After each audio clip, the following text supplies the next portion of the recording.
Dobrý deň, keď už sa pozeráte, poviem vám, že na čo a ako to tu funguje. V roku 2019 k 100. výročiu smrti Milana Štefánika vzniklo zázemie turistického centra Infovod Bradlo a nájdete tam dve veci. V pravej časti toalety po 100 rokoch na tomto kopci a to je fakt, že dobrá správa a zároveň to je prvý predpoklad k tomu, aby sa mohli ľudia zastaviť a zamyslieť. A to je, čo ponúkame tu, v zázemí turistického centra, auditorium 40 až 60 ľudí, myšlienkový film v odkaze stavba mohyly o tom, ako sa stavala, prečo sa stavala na Bradle, kde pochovali Štefánika a pozor, čo s jeho odkazom môžeme urobiť dnes. Ako inšpiratívny odkaz do 21.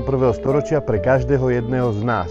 Keď už ste tu, tak určite tu môžete zažiť fotokútik v generálskej čiapke a čiapkách jeho životného príbehu. Keď už ste vyrazili na výlet, určite odporúčam si vyraziť mincu, ak ste si zobrali všetku silu so sebou, lebo je to ručne razená minca. 24/7 tu nájdete aj lesný bar v projekte, ktorý sa volá Zastavte sa a to je zároveň veľmi inovatívny prístup k tomu, ako tu pristupujeme k zákazníkom. Zastavte sa nielen na pohárik piva, minerálky, kofoly, ale zastavte sa na myšlienku, na chvíľku, proste sa na chvíľku zastavte.